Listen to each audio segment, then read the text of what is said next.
Ang nakaraan. Sa paulit-ulit na pagbabalik ng ating bida sa nakaraan, at paulit-ulit na pagsisinay, lumakas na kahit papano si Ingrid.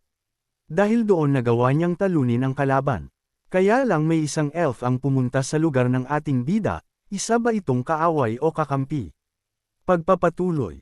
Habang nagpapahinga si Ingrid sa Tolda kasama ang ilang sugatang lalaki, ang pagpasok at tanong niyang ay nagpagulo sa kapaligiran. Nagsalita muna si Vengeance. Siyang na mukhang nagagalit sa kawalan ng respeto ay nagtanong ng mahigpit, mula sa anong unit ka? Sumagot siya ng tapat, ako si Vengeance, leader ng Pluton ng ikatlong. Pluton, pangalawang kumpanya. Agad siyang pinagalitan ng babae, tinuturuan ba ng kumpanya mo na i-anunsyo ang iyong lahi kapag nakikipagkita sa isang nakatataas? Nahiya agad si Vengeance at bumulong, patawad po. Samantala, tahimik na hinusgahan ng ating bida. Kaya, ang nakatataas ay ang bagong komandante ng ika-4 na kumpanya. Pagkatapos ay bigla niyang ipinakilala ang sarili. Ako si Ingrid, leader ng Koponan, Koponan 4, Platoon 4, Kumpanya 4. Pagkarinig noon, sumulyap siyang at sinabi ng walang pakialam. Nabalitaan kong pinamumunuan mo ang iyong mga tao. Well, inaasahan kita. Sa pamamagitan noon, humarap siya upang umalis. Nag-iiwan sa ating bida na naguguluhan. Dumating lang siya upang sabihin yun, ngunit bago pa siya tuluyang humakbang palabas ng Tolda, biglang tumigil si Yang. Sandali, itinanong niya ang pangalan ng isa pang lalaki sa Tolda. At ikaw, anong pangalan mo? Nagulat, kumurap lamang si Krang at sumagot, opo. Pagkatapos ay nagsalita siya ng yutal-yutal, Krang, opo, ako si Krang. Narinig ng ating bida ang sagot ni Krang at bumulong nang may paghusga. Gawa-gawa lang ba niya yun? Ang pag-uugali niya sa komandante ng kumpanya ay napakasama. Inaasahan ba niyang siya ay dugong bughaw? Matapos malaman ang mga antas ng lahat, sumulyap lamang siyang at nanatiling tahimik. Matapos ang ilang sandali, tinalikuran niya ang kanyang likod at umalis. Pinanood ng ating bida ang kanyang pag-alis na may malamig na tingin. Lumipas ang oras sa buong gabi hanggang sa wakas ay sumikat ang araw sa kanilang kampo. Samantala, sa loob ng Tolda, gumagawa si Ingrid ng ilang pambatang bagay, iginigiit ang kanyang kamao. Pagkatapos ay binubuksan muli ang kanyang kamay upang titigan ang kanyang palad. Naisip niya sa sarili na ang sakit ay halos nawala na. Ngayon ay magagawa na niyang mas malakas ang katawang ito. Oras na upang magsimula ng pagsasanay. Sa pag-iisip noon, umalis si Ingrid. Si Vengeance, na medyo naguguluhan, ay nagtanong, saan ka pupunta? Mabilis na sumagot si Ingrid sa lugar ng pagsasanay. Nakikita ang kanyang malamig na asal, ngumisi si Vengeance sa ilalim ng kanyang hininga. Napakagagong tao, kumikilos ng mataas sa kanyang antas. Hindi nagbigay ng pansin si Ingrid at lumabas ng Tolda. Ang isa pang lalaki sa Tolda, si Krang, ay hindi nagdagdag ng kahit ano sa usapan. Matapos ang ilang minuto, ang espada ng ating bida ay kumislap sa ilalim ng araw na may kumpiyansang sigla. Hinawakan niya ang talam na nag-iisip na kailangan niyang alalahanin ang nakaraang labanan, isa sa mga kakaibang kapaki-pakinabang na diskarte na ginestusan niya ng malaking pera upang matutunan noong bata pa siya. Inansayo niya ang huling saksak mula sa labanang iyon sa kanyang isip. Paano kung nabigo ito? Nag-isip si Ingrid ng matagal na oras, pagkatapos ay ipinikit ang kanyang mga mata at bumitaw. Hindi mo dapat ilagay ang lahat ng itlog mo sa isang basket. Kung ang patamang iyon ay nabigo, tapos na siya. Ang mga suportang saksak ni Rem ay lahat nakamamatay na patama. Matapos ibuhos ang kanyang buong lakas sa saksak, ang kasunod na hakbang ay. Habang nawawala siya sa pag-iisip, isang boses ang tumawag, masipag ka . Inikot ng ating bida ang kanyang ulo upang tumingin, doon lang niya napansin si Krang na nakaupo sa malapit, nanunood. Nagsimulang magtanong si Krang, hindi ko naiintindihan ang ginagawa mo. Ang kamay mo ay nanginginig sa loob ng Tolda. Kaya, bakit ka nandito na nakatitig ng ganon? Pagkarinig noon, nagpaliwanag si Ingrid, ginagawa ko ito upang sanayin ang lakas ng aking hawak. Ginagaya ko lamang ang labanan. Nagtanong si Krang kung bakit ginagawa yun. Maingat siyang sumagot, upang maiwasan ang gulo. Kahit matapos ang paliwanag ng ating bida, hindi pa rin ito nakuha ni Krang. Nagtanong siya muli, kaya ano pa? Kumakapit ka sa buhay upang maging ano. Sumulyap si Ingrid ng ilang sandali at hindi agad sumagot, bumabagsak sa pag-iisip. Ang gusto kong maging ay ang aking pangarap, ngunit kung sasabihin ko ito ng malakas, pagtatawanan ako ng mga tao. Isang pangarap na hahabulin ko gamit ang aking kakaunting talento, ngunit hindi ako kailanman tumigil sa paghahangad na maabot ito. Sa pag-iisip noon, hinigpitan ng ating bida ang kanyang hawak sa espada, pagkatapos ay itinaas ng mataas ang dulo ng talam. Pagkatapos ay determinadong nagpahayag si Ingrid, isang kabalyero. Pagkarinig sa intensyon ng ating bida, si Krang ay natulala lamang, hindi nagpapakita ng iba pang ekspresyon. Nagbigay din si Ingrid ng isang maikling tingin sa tabi sa sandaling iyon. Matapos ang ilang sandali, sa wakas ay nagsalita siya. Ito ang unang pagkakataon na nakita ko ito. Nagtanong si Krang na naguguluhan. Nakita ang ano? Sumagot si Ingrid ng mahinahon. Nakita ang isang tao na hindi tumatawas sa akin. Pagkarinig noon, sumagot si Krang sa isang kakaibang paraan. Nakalimutan ko. Bigla, naaalala ko. Tinitingnan siya, alam ko kung ano ang dapat kong gawin ngayon. Sinabi niya ito habang tumatayo at itinatalikod ang kanyang likod upang tumalon. Pinanood siya ng ating bida na umalis na may naguguluhang malamig na tingin. Nagdagdag si Krang ng isa pang linya bago umalis.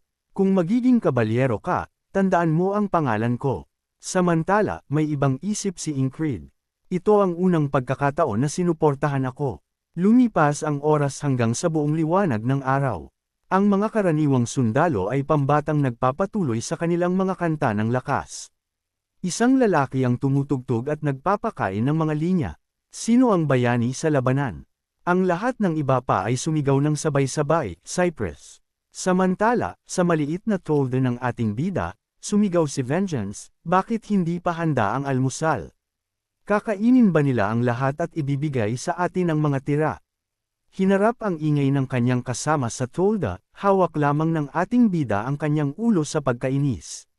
Sa araw na iyon, matapos magising sa parehong lumang kanta at maghintay para sa huling almusal, nagdesisyon si Ingrid na maglakad-lakad sa halip na pumunta sa lugar ng pagsasanay. Sa kanyang daan, nakasalubong niya si Zoxan, na nagtanong sa kanya, Kapitan, kamusta ang sugat mo? Mabait na sumagot si Ingrid, gumagana ng maayos ang gamot, salamat. Maingat na nagpayo si Zoxan, kung nagpapasalamat ka, magmadali kang bumalik. Isa pang mahabang araw ang lumipas at ang gabi ay bumaba sa kampo. Bago makatulog ang lahat, nagsalita si Chris na kumikilos ng palakaibigan, magandang gabi, Ingrid. Sumagot siya ng maayos. Ikaw rin. Nagreklamo ng malakas si Vengeance. Ang mga masasamang tao ay nag-usap buong gabi. Hindi ito binigyan ng pansin ng ating bida. Ang ginawa lamang niya ay maagang natulog upang tapusin ang isang araw kung saan wala siyang ginawa. Cypress. Sino ang bayani sa anong labanan? Cypress. Ang maingay na kanta ay Samira sa tahimik na tulog ng lahat sa tolda. Umupo si Ingrid na nenas. Ang naglalakbay na makata ay nandito na naman ngayong araw. Akala ko naglakad-lakad siya at umangat ng antas o kung ano paman. Sa parehong oras, si Vengeance sa katabing kama ay biglang sumigaw. Bakit hindi pa handa ang almusal? Kakainin ba nila ang lahat at ibibigay sa atin ang mga tira? Nakikita ito, naisip ng ating bida sa sarili na maingay ang lalaki. Sinabi niya ang parehong bagay kahapon. Pagkatapos ay bigla siyang napaigtad na parang may naisip na lubos na kabobohan. Naguluhan si Ingrid sa kanyang sariling mga isip. Maaari kaya, naglakad siya ng isa pang ikot sa kampo tulad ng nakaraang araw. Pagdaan kay Zoxan, nagtanong pa rin ang lalaki ng parehong lumang mga tanong. Kapitan, kamusta ang sugat mo? Nag-atubili siya at sumagot, gumagana ng maayos ang gamot, salamat. Inulit ni Zoxan ang linya na narinig na ng ating bida na sinabi niya noon. Kung nagpapasalamat ka, magmadali kang bumalik. Ang sagot ay tumama sa ating bida na parang isang kidlat. Tinitigan niya ng malaki ang mga mata. Sigurado siyang ang araw na ito ay eksaktong pareho ng kahapon. Naalala ng ating bida ang isang bagay na sinabi sa kanya ng isang lumang alchemist noon. Isa pang pader ang harang sa iyo. Subukang mabuhay. Mabilis na nakuha ng ating bida ang punto. Napatay ba siya sa kanyang tulog nang hindi niya namamalayan? Tumawid si Ingrid sa kanyang isip na kinakaharap ang matayog na pader na iyon. Naisip niya nang may inis na ang oras na ito ay pakiramdam na mas walang pag-asa kaysa noong nasaksak siya. Ngunit habang mas nasisiraan siya ng loob, lalo siyang nagiging determinado. Hinigpitan ng ating bida ang kanyang kamao, na nag-iisip na ito ay isa pang pagsubok. Lumipas ang mahabang oras at bumaba ang gabi muli. Ang tolda ay napakatahimik, isang kandila lamang ang kumikislap ng mahina. Nakahiga si Ingrid sa kanyang tabi, nagkukunwaring natutulog. Sa katunayan, tahimik niyang kinakalkula kung sino ang nagpahamak sa kanya at paano. Ang may sala ay kailangang makalagpas sa lahat ng mga bantay upang makarating dito. Tanging isang kabalyero lamang ang makakagawa noon. Unti-unti, nakarating siya sa isang haka-haka. Hindi ito pwedeng maging isang hindi kilalang mamamatay tao. Pinakalamang, ang may sala ay kasama natin. Isang tao na nakakaalam ng layout at mga tagwan ng tolda ng gamot. Isang napakahusay na mamamatay tao. Ang unang sospek na lumitaw sa isip ng ating bida ay si Yang. Ibinuhos ng ating bida ang mga kadudad ang punto. Ang mabilis at tahimik na mga paa ng elf ay perpekto para sa isang pagpatay. Kaya, dumating siya sa araw na iyon upang siyasatin muna ang mga posisyon. Kailangan ko itong makita upang makumpirma. Ang tolda ng gamot ay may isa lamang pinto. Maaari akong sumigaw upang gisingin ang iba pang mga sundalo kapag kinaharap ko siya. Maghintay lamang para sa mamamatay tao. Bagaman ang mga mata ng ating bida ay malaki at alerto, sa isang iglap, isang lasong karayom ang direktang isinaksak sa kanyang leeg nang hindi niya namamalayan. Noong tumagos lamang ang karayom sa kanyang leeg niya naunawaan na ito ay lason. Hindi man lang niya nakita ang umaatake. Agad siyang umikot at sinubukang sumigaw. Nagwawala si Ingrid ng napakatindi kaya bumagsak siya mula sa kama. Ang kanyang buong katawan ay nanigas, hindi makagalaw o makapagsalita. Ito ay isang nakaparalisang lason. Ito ba ang dahilan kung bakit nanghina ako nang hindi ko nalalaman? Tumingin si Ingrid sa paligid at nakatuklas ng isang nakatatakot na eksena. Ang iba pa, ang leader ng pleton na si Vengeance, ay nasaksak din ng mga lasong karayom. Sumulyap siya patungo sa kama ni Krang at nakita ang mamamatay tao na nakatayo doon.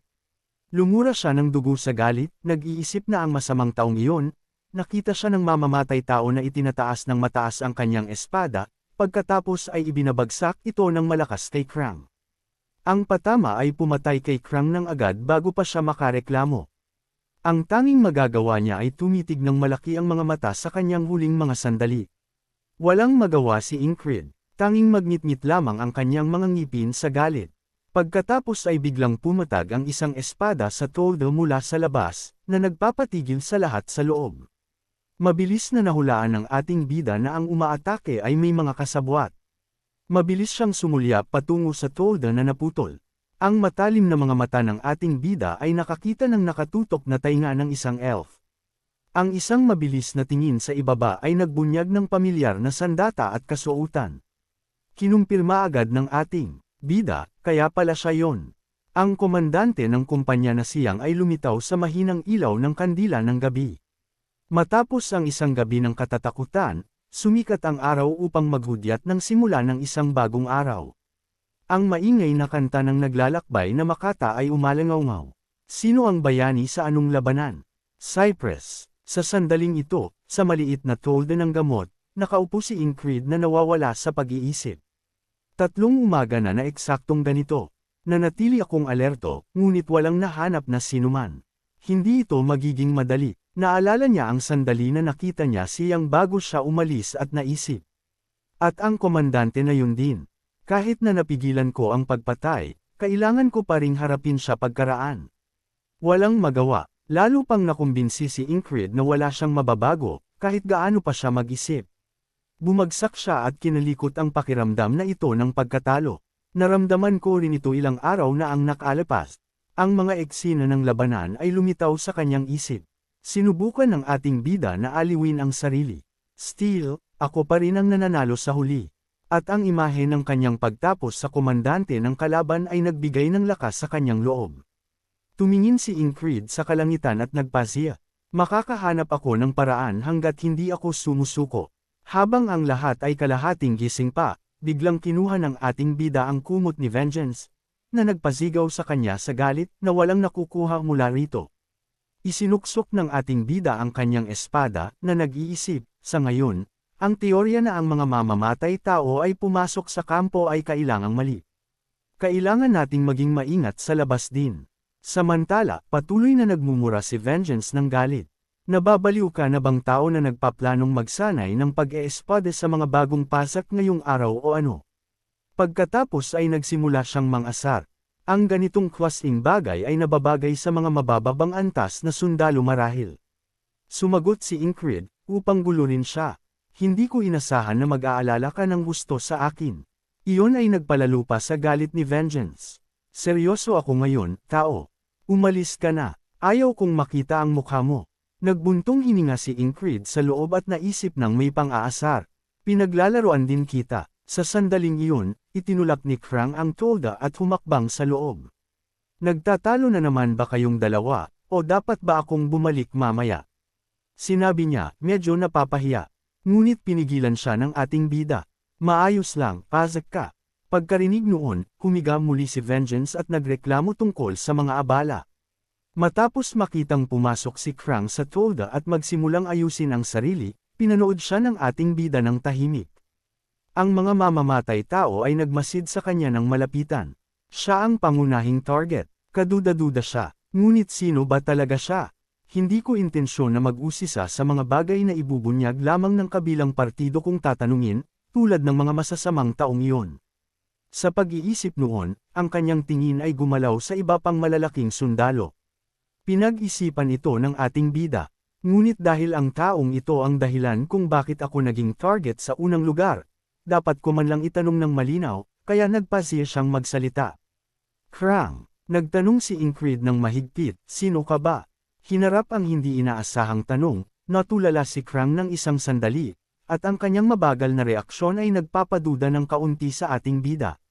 Mali ba ang nasabi ko? Baka ang kakayahan ko sa pakikitungo sa tao ay kapantay lang ng kay Rem. Biglang nagsalita si Krang. Ano ako? Hindi ko pwedeng sabihin sa iyo yan. Sumagot si Krang nang umiiwas, na lalong nagpausisa sa ating bida. Bakit? Nag-atubili si Krang at sumagot, mahabang kwento. Nararamdamang ayaw sumagot ng kabilang tao, napaisip si Ingrid. Pagkatapos ay wala siyang nagawa. Kundi hayaan na lamang ito at sinabi, kung yan ang sinasabi mo. Kung ganun ang makita ang kanyang nag-aalinlangang resolusyon, hindi na nakatagal si Vengeance at galit na napabalikwas. Yumanhil siya, nagloliko ka ba? Gusto mo ng sagot na tulad niyan. Kung mag-aalinlangan ka lang, huwag ka nang magtanong kailanman, ikaw na taong matigas ang ulo. Krang o crab o kahit ano pa, malinaw na hindi ka mula sa kahariang ito. Halata sa isang tingin lang. Sabihin mo ang katotohanan, para sa anong bansa ka nasisespie. Sa bagay na iyon, ang walang pinsalang asal ni Krang ay napawi, napalitan ng isang matalim at nakatatakot na aura na nagmumula sa kanya. Iyon ang nagpanigas kay Vengeance at bahagyang nagpawalan ng kanyang lakas ng loob. Kumuha si Krang ng mabubagal at deliberate na mga hakbang patungo kay Vengeance hanggang sa ang dalawa ay magkaharap.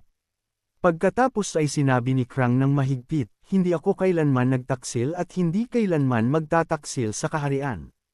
Tumayo si Ingrid sa likod at nanood ng tahimik, hinuhusgahan na nakikita niya ito sa mga mata at galaw ng lalaki.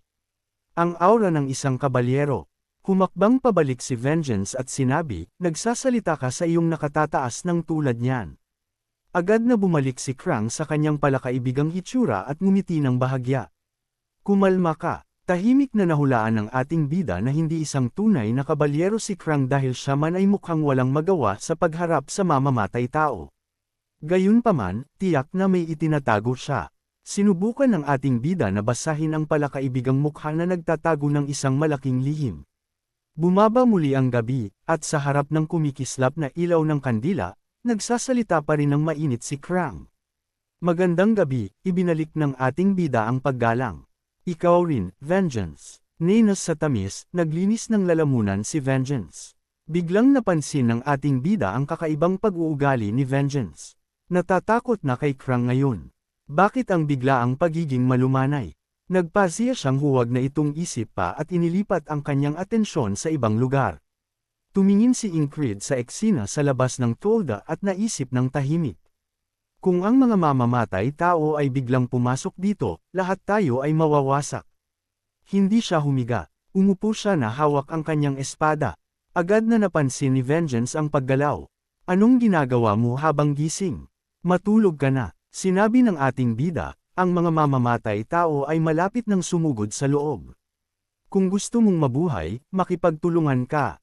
Nagulat sa biglaang pagkainsulto. Nanigas si Vengeance ng isang sandali, pagkatapos ay humarap sa loob at bamulong, babalit ang masamang tao. Samantala, ngumiti lamang ng malumanay si Krang. Ngunit sa matatalim na mata ng ating bida, nakabasa siya ng ibang kahulugan.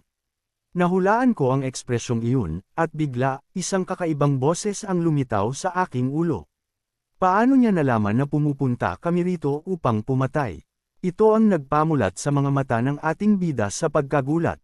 Sa isang iglap, ang tolda ay naputol, at isang mabilis na hiwa ang kumislap sa kanyang lalamunan.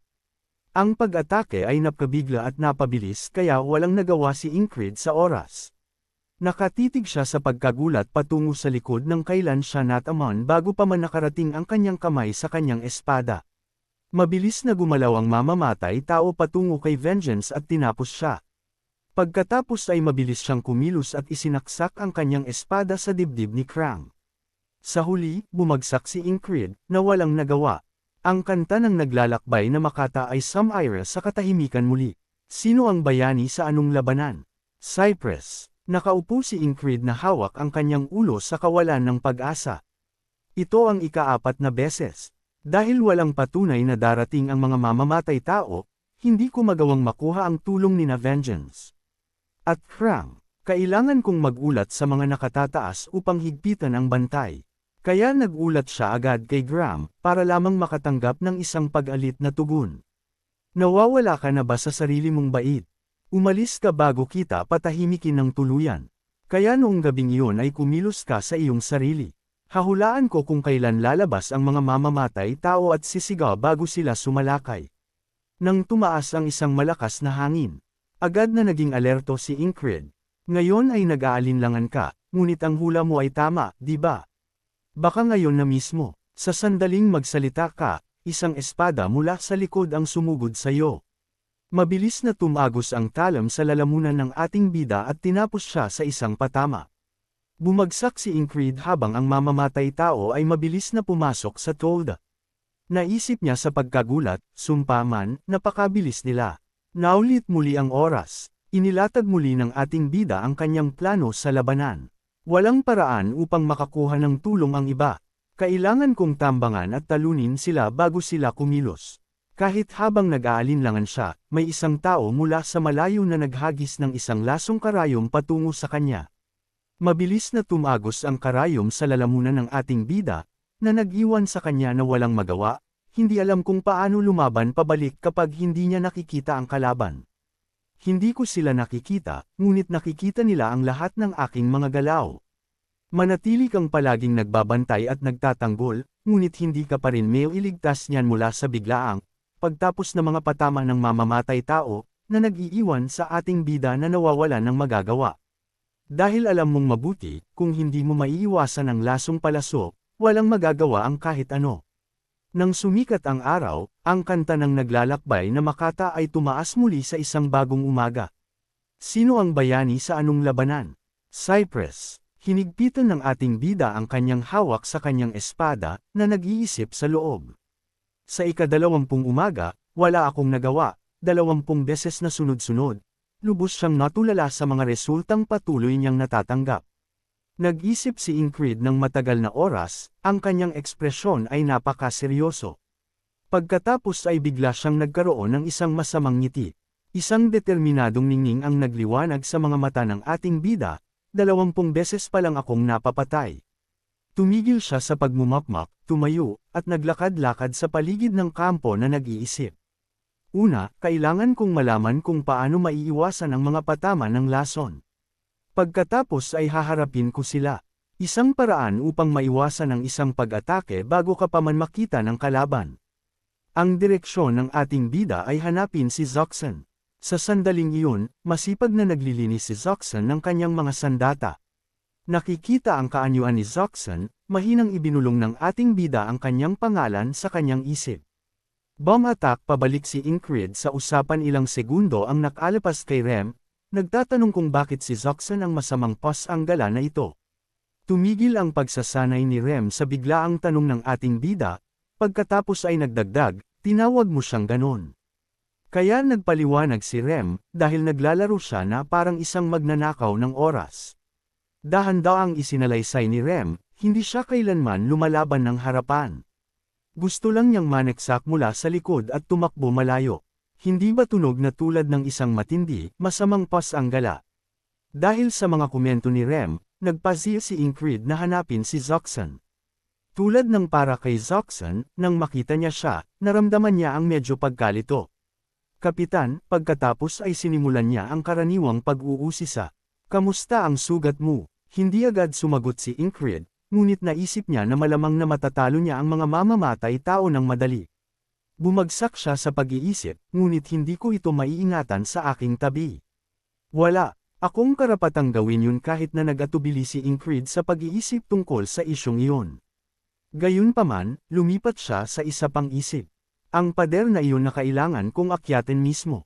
Zoxan. Nagsimula siya ng isang usapan kay Zoxan, pagkatapos ay tahimik na naisip na magiging kasing galing siya ni Zoxan.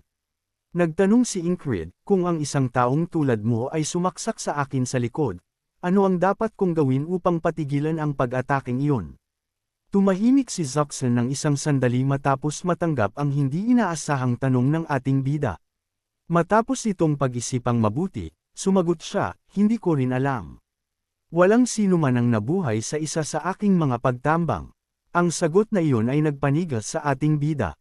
Putik, galawang assassin rin pala si Jackson, ito kaya ang kalaban na papatay sa kanila. Isang mahirap na pagsubok na naman ang kahaharapin ng ating bida. Sino kaya ang kalaban, malalampasan kaya ito ni Ingrid? Abangan!